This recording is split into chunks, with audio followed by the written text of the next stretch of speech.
Hello friends, we are here today in Ephesians chapter 5. Now this chapter is full of wisdom and great things that should be taught over a long period of time.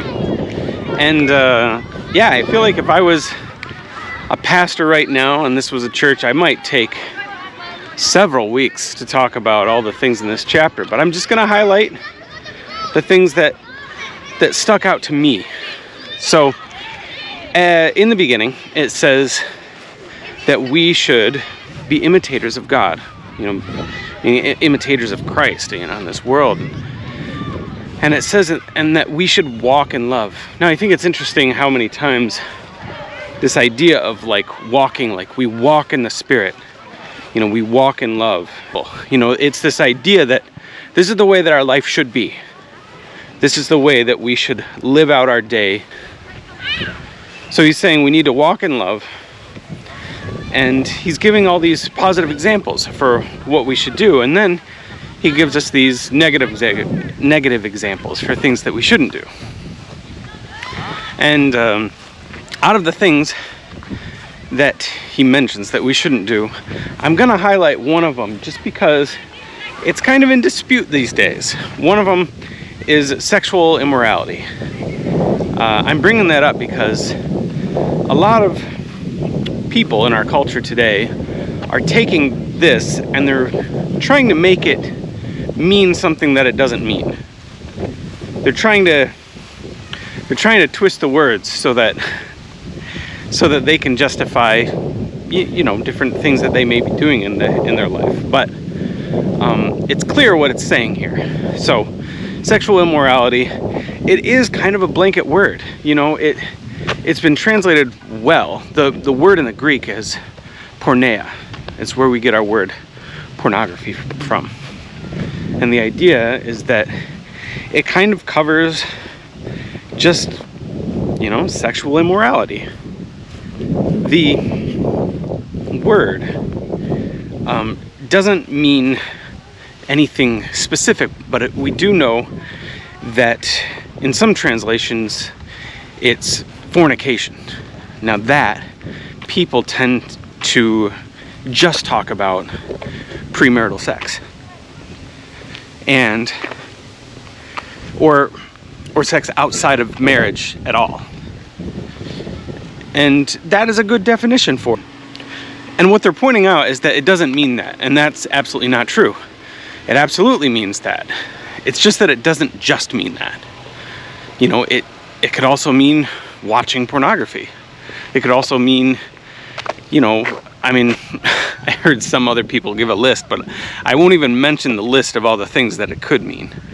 But it just means sex outside of marriage or anything that is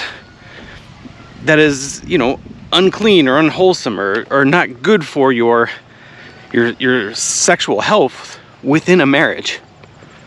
So that's sexual immorality. That's porneia. Now, there's writers today that are saying, yeah, it doesn't mean that. It means just really bad stuff.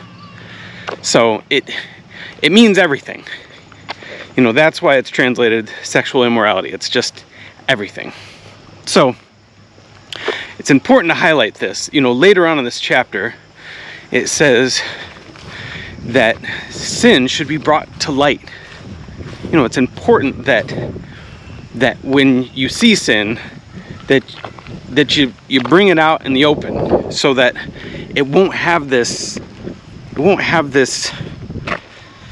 power over you anymore. And it's not just talking necessarily about you and your sin, though that's a really good idea. I mentioned a long time ago when we were going through,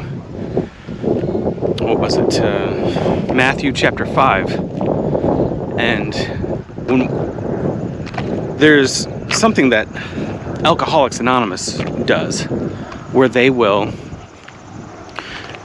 make sure that if someone is getting back into drinking, they need to tell everyone, because it takes away the power over them. If they're hiding it, if they are keeping it to themselves, then it leads to all kinds of other sins, like, like lying to your family, like stealing so that you can, do this sin so that people won't know. There's all kinds of other sins that come from hiding sins. And when you expose it, when you bring it to the light, people usually tend to come and help you, and they forgive you, and then you have that weight off your chest that's gone. When you expose it, God will say, "Awake, you sleeper," and then Christ will come to you. It's kind of like, that is where you can come to God, is when you recognize your sin and you expose it. And when you do that, God comes to you and he says, "Awake, you sleeper." It's such a great thing to just kind of give up on your self-reliance and just rely on God for the forgiveness of your sins. All of these sins that you do, they are essentially idolatry. And that's true. Essentially when we do any sin, the root of everything that we're doing is idolatry, because we are putting these things that we want to do in front of our relationship with God. And when we expose the sins, we are giving them up to God. It is the exact opposite of idolatry. We're giving up the idols. So it's interesting when it mentions, this is idolatry. It seems weird, but essentially all sin is idolatry. It's just, we love something. We love our reputation. We love our freedom. We love our fun. We love our satisfaction more than we love God. And it can even be good things, like we love our our Christianity more than God. That sounds crazy. It's essentially what the Pharisees were doing. They were putting their religion in front of their relationship with God. And we can do that as Christians too. Anything that we put in front of God, even our children and our wives, and anything that we put in front of God, is idolatry, and that can become sin. Now, on the flip side, this chapter gives us a lot of information about what we do as a Christian. And I won't mention everything, but one thing that I think is interesting and wonderful is how Paul is saying here that we need to sing. How refreshing is that? We need to sing. We need to think about the wonderfulness of God, and we need to sing and write songs about him. We need to dwell on his gloriousness and how much he's done for us. And it's funny, I feel like we don't put an emphasis in our Christian life on just singing, but that's something that Paul is saying, this is one of the most important things you can do. Just sing to God. Sing to your own soul. That's biblical too. Just sing so that whatever it does in music, and it does do something, music does something to your soul, so that it helps you connect to God in a way that you can't if you just don't sing.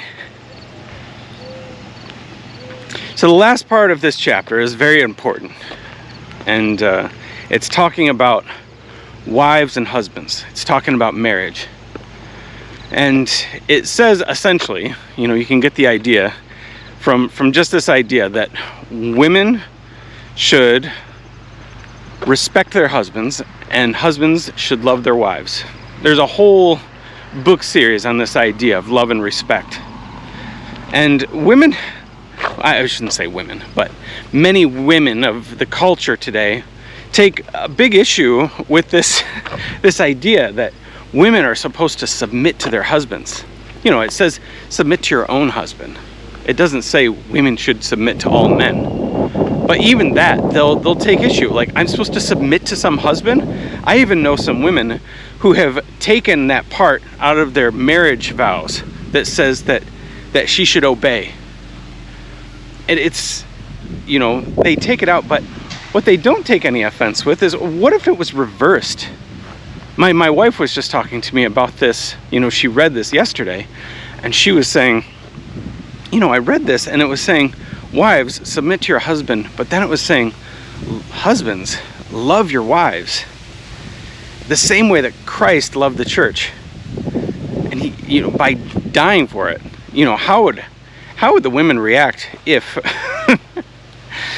if it said in the Bible that women should love men by loving them so much that they would be, that they'd be willing to die for them?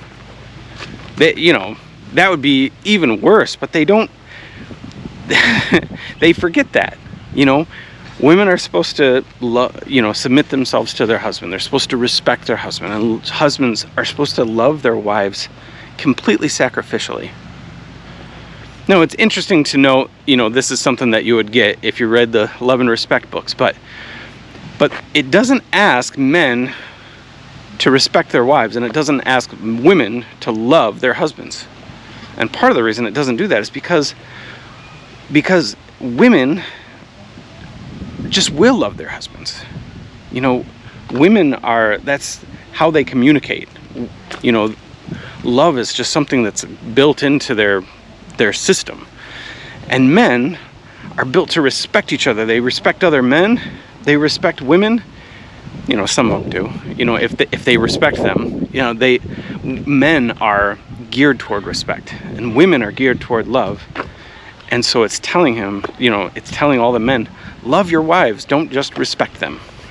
And it's telling the men, or the women, respect your husband. And I feel like that is something that is, both of these are missing in our culture.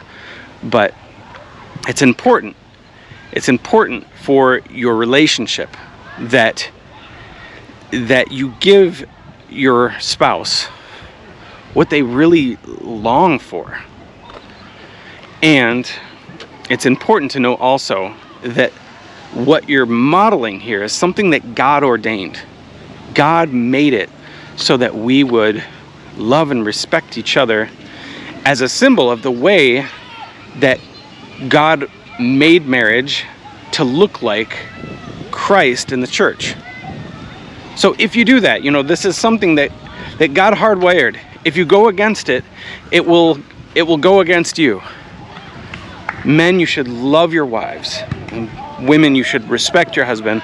And men, you should love them sacrificially. And women, you should respect them to the point of submission. Anyways, that is Ephesians chapter 5. Have a great day. Bye.